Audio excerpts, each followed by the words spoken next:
Hey, what's up, guys? Alright, get excited, get hyped, tell all your friends because Black Clover is finally back with chapter 332. And man, this is exactly how Tabata had to make his big return because he really came back swinging and everything he did in this chapter was definitely a home run.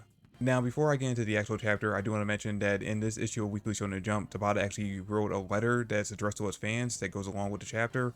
And it's really a heartfelt letter. If you haven't read it yet, I definitely recommend go reading it. There's a lot of translations online about it. And it's really, like I said, just like a heartfelt letter to us fans saying how excited he is to finally be back to writing Black Clover, continuing the story, and basically how he's hoping that he can continue to write it in a way that all of us fans will enjoy for this final arc. Also, one more thing I want to clarify is that ever since we got the reveal last week that Black Clover was coming back this week, and even in the leaks for this week, we kept hearing that we're going to get a centered color page for the chapter, which made us think that some part of the chapter or some big event was going to happen in it that will be colored. But instead, I guess it meant that in Shonen Jump, it was actually going to have the center color page for the actual magazine, while we actually got the color page being the cover for the chapter. Which, don't get me wrong, it's actually a really cool cover. I really dig it. I like the new designs for both Yuno and Asta, but it did kind of make me a little disappointed finding out that there was actually just a colored cover page instead of us getting the centered color page being some kind of like big event. Okay, so getting into the actual chapter, we started off with a pretty big reveal because we head over into the 7th layer of the underworld and we get to see Lucifer and Lucius after what we can assume was a gigantic battle between the two of them, because we see Lucifer completely wrecked with his body torn apart, a time seal underneath him, and Lucius standing over him, well, really floating over him.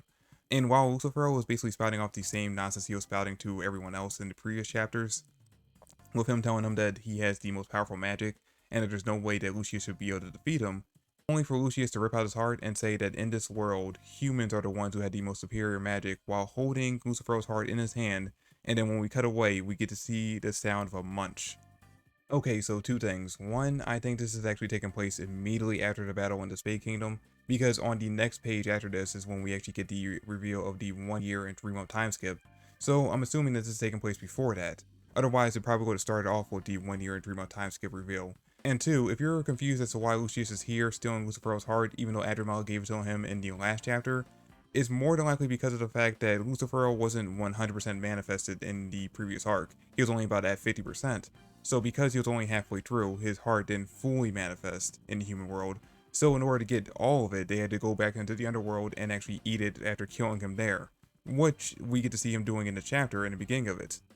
And before the chapter came out, there were a couple theories as to what's going on in this scene. And the original theory that people had was that in this scene right here, Lucius is actually stealing Lucifer's time because he needs it for some reason, like maybe his own time's running out or it's going to make him immortal because Lucifer can't die of old age, so he has countless amount of hours to steal from him. But I think now it's pretty clear that Lucius was gathering Lucifer's heart in order to use it to, I guess, power himself up. Maybe after he eats it, he can gain access to Lucifer's magic, his gravity magic. And originally, we all kind of theorized that the reason why Lucius had access to time magic was because he was contracted to the Time Devil. But now that we know that he's actually going around and eating devil hearts to possibly gain their powers and their abilities, what if he isn't contracted to the Time Devil? What if he actually killed the Time Devil and ate his heart? Just like what we see him doing to Lucifero. That would explain why we didn't get to see the reveal to the Time Devil in the last chapter, because that probably would have been a big moment to do it. Unless Adramel for some reason would have been the Time Devil, but I think we're pretty sure that the Time Devil is Lucifugus. And if that's actually how Lucius gains new types of magic, that would explain the big reveal at the end of the chapter, which we'll get into later. Then we cut ahead to the 1 year and 3 month time skip, and we see that Asta is heading into a building to accept his promotion to becoming a senior magic knight first class. And in here we get to see members of the Black Bulls, Mimosa, and some people from the Hage village.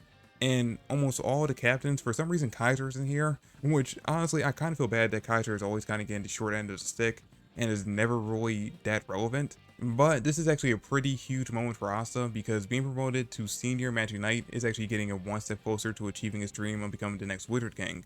Because if you don't remember from the Magic Knight rankings, which I wouldn't be surprised if you don't remember since they haven't really mattered for a majority of the series, but Senior Magic Knight is actually the third highest rank you can get. So it goes Senior Magic Knight, Grand Magic Knight, which we end up finding out that Yuno's already achieved that rank, and he's not here for the ceremony because he's away on a mission right now. And then after Grand Magic Knight is Wizard King. So the fact that Asta and Yuno are this high in the ranks when it comes to being Magic Knights shows that they are both really on their way to become the next Wizard Kings, and by the end of the series, one of the two of them will definitely have achieved that title. Which, speaking of which, they actually noticed that the Wizard King is not currently here during the ceremony, And the assumption is that basically he's just off after using his transformation magic to pretend to be someone else and just wandering around the city, not really bothered by any of this.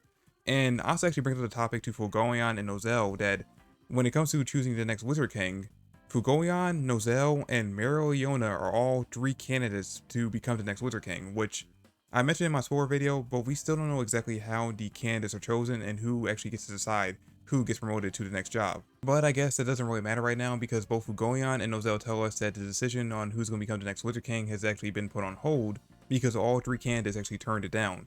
Because Nozel and Fugoyan, after what they experienced in the Space Kingdom, both think they're not strong enough to actually take on the title, so they want to kind of push back on it. And when it comes to Mereoleona, as we all kind of figured, she just couldn't be bothered to do it. Although, that being said, if there has to be a Wizard King in between Yuno or Asta getting the title, then I definitely think that Mereoleona or Yami are the 2 best candidates. Now, when the leak summary for the chapter came out, there were 2 big non-really plot-related moments that everyone was actually losing their minds over, and this is actually the first one we're getting right here. Because during the after party, we see Yami going to talk to Charlotte and Jack, and Charlotte just immediately just walks away all nervous and embarrassed around him. And when Yami tries to figure out what's going on, Finral drops the bombshell to him that when he was on the verge of dying in the last arc, that Charlotte actually confessed her love to him. And then we see Yami head off to the bathroom and he starts to contemplate while he's in there, is Charlotte actually in love with him?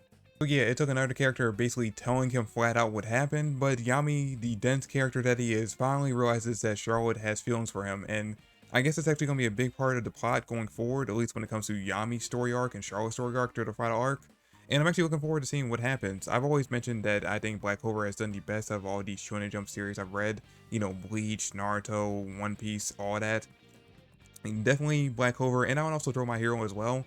They've done the best of including romance into their overall story. While it doesn't take up a majority of it to make it into a rom-com, it does actually have a presence here, and I always enjoy when it does get included.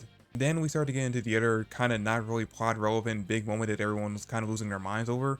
But before that, we see that Nero is actually sitting on top of Asta's head when he makes a declaration to do something while looking towards his family members from Hage Village. And during that moment, we don't get to hear what he says, but we see Nero go back into her human form and talk to both Noelle and Mimosa, and they both realize that Asta plans on confessing to someone, and she makes them think that that either one of them are the ones he's going to confess to. But of course, when we cut to the next scene, we see that Asta wasn't planning on confessing to either one of them. The person he was going to confess to was actually Sister Lilly, and this is actually kind of relevant to the title of the chapter because he declares that now that he's 18, he is making his final proposal to her, asking her to marry him. And obviously she ends up turning him down, but she turns him down in a much nicer, non-comedic way this time, where she basically lays out flat to him, "You're basically my little brother. I love you like a sibling, and there's never going to be any more between us than that." And even though I really enjoyed it, I'm definitely going to miss the gag between the 2 of them of Asta constantly confessing to her every time he sees her, and her just kind of knocking him down with that giant water fist. He finally accepts that the fact that she's never going to fall in love with him, and decides that instead, he's just going to make a declaration to her that he will definitely become the next Wizard King, which he says that, yeah, you're definitely going to be the one to actually take up the title. And there was actually kind of some confusion when before the translation actually came out for the fan translation of the chapter, because in the translation, it made it seem like she's actually going to reveal something else to him, but doesn't say it. And this confusion in the translation actually led to the reemergence of a fan theory that I was never really that keen on, but I also didn't write off as being 100% impossible. And that's that Sister Lilly is more plot relevant than we all originally believed she was. And the theory basically relies on the idea that Sister Lilly is either a spy from the Space Kingdom who's been here the entire time spying on Asta, or that she's secretly a devil. Which, like I said, I never really bought into that theory, but after reading the last chapter and getting the big reveal of Joyce's true identity, I'm not really discounting anything at this point. Which, speaking of Lucius, we have at the end of the chapter, at the end of Asta and Sister Lilly's conversation, him showing up and saying that he congratulates Asta for making it this far, but this is the end for him. Now, we don't actually get to see him saying Asta's name, but we can tell that he's actually talking to Asta in this moment. Now, what's interesting about all of this is that it's not only Asta and Sister Lilly who are here. Mimosa, Noelle, and Nero are all in the background watching all this go down. So if anything pops off, they're there to back up. Now, I mean, obviously, with Lucius being the final villain of the entire series, there's no way they're going to defeat him this early on. So if anything happens, they're all going to end up probably losing. But at the very least, they're going to be witnesses to basically what happens here. And seeing that this guy who looks just like Julius in his adult form is here and attacking Asta. And that's all that happens in this week's chapter. Now, like I said, Lucius doesn't actually say Asta's name, but we can kind of tell from context from the beginning of the chapter what he was doing to Lucifer.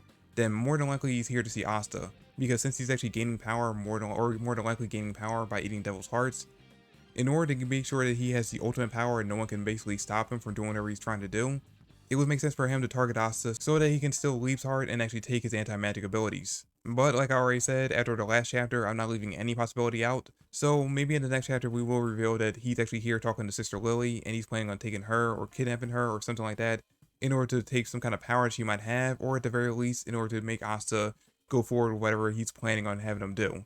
But anyway guys, that's it for the video. Thanks for watching. I hope you all enjoyed it. I'm looking forward to the next chapter. I'm excited for it and I hope you are too. Let me know in the comment section down below what you guys thought about this week's chapter, and that's it. I'll catch you all in the next video. Peace.